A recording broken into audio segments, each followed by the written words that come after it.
نبی علیہ الصلوۃ والسلام فرماتے ہیں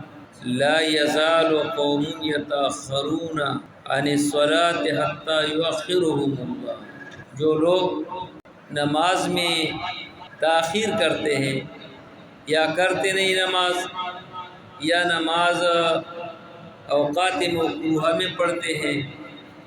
یا ویسے نماز کی کوئی اہمیت نہیں رکھتے ہیں، تو رسول اللہ صلی اللہ علیہ وسلم فرماتے ہیں کہ ایسے لوگوں کو رب العالمین بھی ہر چیز سے وہ مؤخر کرتے ہیں، ہر چیز سے وہ پیچھے کرتے ہیں۔ جو لوگ نماز میں سستی کرتے ہیں تو رب العالمین ایسے لوگوں کو ہر چیز میں وہ پیچھے کرتے ہیں، اور جن لوگوں نے نماز میں سبقت سے کام لیتے ہیں، سب اول میں پہنچ جاتی ہیں، اسی طرح نماز کے بہت زیادہ اہتمام کرتے ہیں تو رب العالمین وہ بھی آگے کر لیتے ہیں، پڑھائی میں بھی آگے کر لیتے ہیں، درس و تدریس میں بھی رب العالمین ایسے لوگوں کو آگے کر لیتے ہیں، ہر کام میں اس کو آگے ہوتے ہیں۔ یہ ہمارے تجربہ اور مشاہدہ بھی ہے، جو لوگ نماز کے اہتمام کرتے تو رب العالمین ان لوگوں کو دنیوی امور میں بھی وہ آگے کرتے ہیں، اور جن لوگوں نے نماز میں سستی کیا، نماز کی خیال نہیں رکھتے ہیں، نماز کو اس کی کوئی اہمیت نہیں رکھتے ہیں، تو رب العالمین بھی ایسے لوگوں کو اس کو کوئی اہمیت نہیں دیتے ہیں، ہر چیز میں وہ پیچھے کر لیتے ہیں۔ تو لہٰذا ہم تو یہ چاہتے ہیں کہ کلاس میں بھی سب سے آگے ہوں، پڑھائی میں بھی سب سے آگے ہوں، ہر کام میں بھی ہم سے سب سے آگے ہوں۔ تو اگر آگے ہونا چاہتے ہیں تو نماز کے اہتمام کرو، کیونکہ حدیث ہے رسول اللہ صلی اللہ علیہ وسلم نے فرمایا لا یزال قوم یتأخرون صلاۃ یعنی سب حتی یؤخرهم اللہ، یہاں تک کہ رب العالمین ایسے لوگوں کو پیچھے کر دیتے ہیں۔ ابھی یہ لفظ صلاۃ کن کن معنوں میں قرآن کریم میں مستعمل ہے،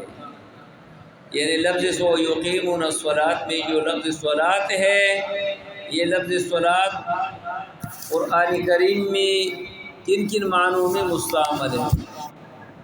تو یہ دعا کے معنی میں بھی مستعمل ہے لفظ صلاۃ، جیسے سورہ توبہ آیات نمبر 103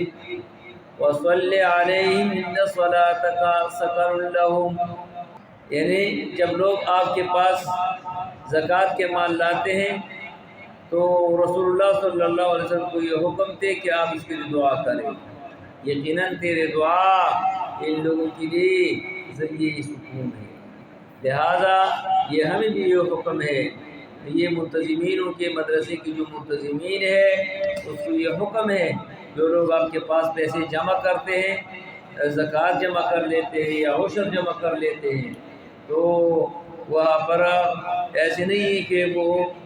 کہ بھئی آپ نے تو اللہ کے لیے ہمیں کیا ہے، نہیں، اس کے لیے باقاعدہ دعا کرے تاکہ اس کے لیے وہ یہ ذریعہ ہے اس کی سکون کی۔ اگر آپ ہوئے تو کوئی اور جگہ نہیں ہے، لیکن یہاں پر جو دیا ہے تو مقصد یہ ہے کہ یہ لوگ ہمارے لیے دعا کریں گے، تو آپ دعا بھی کریں۔ جیسے زکوٰۃ آپ کے پاس لوگوں نے جمع کیا ہے تو رسول اللہ صلی اللہ علیہ وسلم کو یہ حکم تھے وَصَلِّ عَلَيْهِمْ إِنَّ صَلَاتَكَ سَكَنٌ لَهُمْ، آپ اس کی دعا کریں، یقیناً تیرے دعا اس کے ذریعے ہی سکون ہے۔ تو یہاں پر صلاۃ دعا کے معنی میں، یہاں پر صلاۃ دعا کے معنی میں، اسی طرح صلاۃ لفظ یہ تسبیح کے لیے بھی استعمال ہوا ہے، تسبیح اور استغفار کے لیے بھی مستعمل ہوا ہے، جیسے سورہ نور آیات نمبر 41 میں أَلَمْ تَرَ أَنَّ اللَّهَ يُسَبِّحُ لَهُ مَنْ فِي السَّمَاوَاتِ وَالْأَرْضِ وَالطَّيْرُ صَافَّاتٍ كُلٌّ قَدْ عَلِمَ صَلَاتَهُ وَتَسْبِيحَهُ، یہاں پر صلاۃ تسبیح کے معنی میں ہے کہ ہر ایک کو اپنے تسبیحات اور اپنے استغفار وغیرہ اس کو معلوم ہے۔ تو یہاں پر صلاۃ کس کے معنی میں ہے؟ یعنی تسبیح کے معنی میں۔ اسی طرح صلاۃ کا اطلاق یہ ارکان مخصوصہ ہیئت مخصوصہ اوقات مخصوصہ کے عمل پر بھی کی جاتی ہے، یعنی جو نماز ہم پڑھ لیتے ہیں 5 وقت، صلاۃ کا اطلاق اسی پر بھی کی جاتے ہیں، جیسے اس آیات میں الذین یؤمنون بالغیب ویقیمون الصلاۃ ویقیمون الصلاۃ، یہاں پر یقیمون الصلاۃ یہ 5 نمازوں کے بارے میں ہے کہ اوقات مخصوصہ میں، یہ ہیئت مخصوصہ میں ارکان مخصوصہ کے ساتھ جو ادا کی جاتے ہیں اسے پر بھی صلاۃ کا اطلاق کی جاتی ہے۔ اسی طرح صلاۃ کا اطلاق دعا اور درود پر بھی کی جاتے ہیں، یعنی دعا اور درود پر، یعنی رسول اللہ صلی اللہ علیہ وسلم پر درود بھیجنا، تو رسول اللہ صلی اللہ علیہ وسلم پر درود بھیجنے کے معنی ہے دعا کرنا رسول اللہ صلی اللہ علیہ وسلم کے لیے، جیسے سورہ احزاب آیات نمبر 56 میں ان اللہ و ملائکتہ یصلون علی النبی، یہاں پر یصلون یعنی دعا کرتے ہیں رسول اللہ صلی اللہ علیہ وسلم کے لیے، درود پیش کرتے ہیں رسول اللہ صلی اللہ علیہ وسلم، اور رحمت ثنا اور استغفار کے معنی میں بھی مستعمل ہے اسی آیات میں، یعنی رحمت کے بارے میں کہ ملائک رحمت بھیج دیتے ہیں، دعا کر لیتے ہیں، اللہ رحمت بھیج دیتے ہیں، تو لہٰذا صلاۃ کا اطلاق دعا اور درود پر بھی ہے، اور صلاۃ کا اطلاق نماز جنازہ پر بھی ہوا ہے، نماز جنازہ کو بھی صلاۃ قرار دیا گیا، جیسے سورہ توبہ آیت نمبر 84 میں وَلَا تُصَلِّ عَلَىٰ أَحَدٍ مِّنْهُمْ مَاتَ أَبَدًا وَلَا تَقُمْ عَلَىٰ قَبْرِهِ إِنَّهُمْ كَفَرُوا بِاللَّهِ وَرَسُولِهِ، تو یہاں پر صلاۃ کا اطلاق نماز جنازہ پر ہوا ہے۔ نماز جنازہ بھی ہمارے نماز کی طرح ہے، یہ جو 5 وقت نماز پڑھ لیتے ہیں اسی طرح ہے، سوائے یہ ہے کہ اس میں سجدہ اور رکوع نہیں، باقی اس کے لیے پاک جگہ، طہارت البدن، طہارت الصوت، اور اسی طرح وضو، بغیر وضو سے یہ نماز جائز نہیں ہے، اس میں بھی سورہ فاتحہ اور اسی طرح سورت وغیرہ یہ یہاں پر بھی موجود ہے، لہٰذا اگر کوئی بندہ یہ نماز جنازہ میں سورہ فاتحہ اور سورت پڑھ لیتے ہیں یہ کوئی گناہ نہیں ہے، باقاعدہ رسول اللہ سے یہ ثابت ہے کہ وہ سورہ فاتحہ بھی پڑھتے ہیں اور اسی طرح سورت وغیرہ بھی پڑھ لیتے ہیں، تو یہ بھی اس پر بھی اطلاق کی جاتے ہیں نماز کی۔ اس لیے ایک حدیث میں ہے کہ نماز جو بندہ پڑھ لیتے ہیں اور نماز کی پابندی کر لیتے ہیں تو رب العالمین اسی بندہ کے ہاتھ پاؤں اور سر بن جاتے ہیں، جیسے ابو ہریرہ رضی اللہ عنہ کی حدیث ہے کہ رسول اللہ صلی اللہ علیہ وسلم نے فرمایا ان اللہ قال من عاد لی ولیا فقد آذنته بالحرب وما تقرب الی عبدی بشیء احب الی مما افترضت علیہ وما يزال عبدی يتقرب الی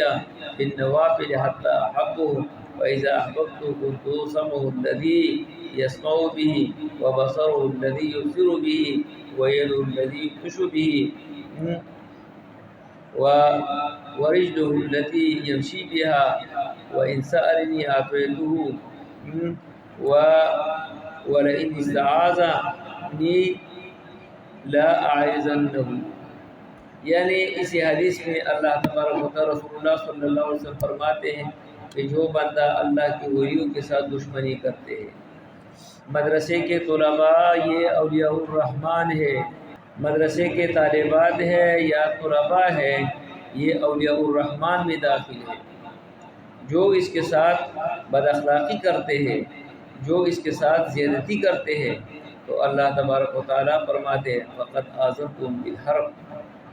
ایسے لوگوں کے ساتھ میں اعلان کرتا ہو جاتا ہوں، وما تقرب الی عبدی، اور جو بندہ میرے ساتھ تقرب اختیار کرتے ہیں یعنی میرے ساتھ قریب ہونا چاہتے ہیں اور میرے قریب نہیں بنتے ہیں مگر ان چیزوں کے ذریعے سے جو میں نے اس پر فرض کیا ہے، اللہ تبارک و تعالیٰ فرماتے ہیں جو بندہ مجھے قریب بننا چاہتے ہیں تو قریب بننے کے لیے وہی چیزیں ہے جو چیز میں نے اس پر فرض کیا ہے۔ مثلا نماز ہے تو نماز میں نے اس پہ فرض کیا، نماز کی پابندی کرتے ہیں۔ روزہ ہے، روزہ میں نے فرض کیا، اس کی پابندی کرتے ہیں۔ یا زکوٰۃ ہے، میں نے فرض کیا، اسی کی پابندی کرتے ہیں، اور یہ پابندی سے وہ دیتے ہیں اور اسے ادا بھی کر لیتے ہیں۔ وما یزال عبدی یتقرب الی بالنوافل، اور جب تک وہ بندہ وہ میرے ساتھ قربت اختیار کرنا چاہتے ہیں نوافل کے ذریعے سے، حتی احب، یہاں تک میں بھی اس کے ساتھ محبت شروع کرتا ہوں۔ جب میں اس کے ساتھ محبت شروع کرتا ہوں، کنت سمع الذی یسمع بہ، میں اس کا کان بن جاتا ہوں، اس کان کے ذریعے جو سنتے ہیں۔ میں اس کے آنکھ بن جاتا ہوں، اس آنکھ کے ذریعے جو دیکھتے ہیں۔ میں اس کے پاؤں بن جاتا ہوں، جس پاؤں کے ذریعے سے چلتے ہیں۔ میں اس کے ہاتھ بن جاتا ہوں، جب وہ اسی کے ذریعے سے حملہ کر لیتے ہیں یا اس کے ذریعے سے جو چیز حاصل کر لیتے ہیں۔ اور جب بھی کوئی بندہ میرے سے کوئی چیز مانگے تو میں وہ دے دیتا ہوں، اور جس چیز کے ذریعے سے وہ پناہ مانگے تو میں اس کو پناہ دے دیتا ہوں۔ تو نماز کی پابندی، جن لوگوں نے نماز کی پابندی کیا ہے وہ ہمیشتاً اللہ اس کے راستے وہ کھول دیتے ہیں، اور جو لوگ نماز میں تاخیر کرتے ہیں تو وہ ہمیشہ پریشان رہتے ہیں۔ اللہ تبارک و تعالیٰ ایسے لوگوں کو وہ پیچھے کر لیتے ہیں۔ جتنے باصلاحیت لوگ ہیں اللہ تبارک و تعالیٰ اس کی صلاحیت ختم کر لیتے ہیں۔ تو نماز کی پابندی ہونی چاہیے۔ اگر آپ سبقت کرنا چاہتے ہیں کہ میں آگے بڑھوں، میں معاشرے میں عزت مند بنوں، اور میرے رزق میں وسعت ہو، میری زندگی میں وسعت ہو، تو نماز کی پابندی کرے۔ جن لوگوں نے نماز کی پابندی نہیں کیا ہے تو رب العالمین اس کی زندگی تنگ کرتے ہیں۔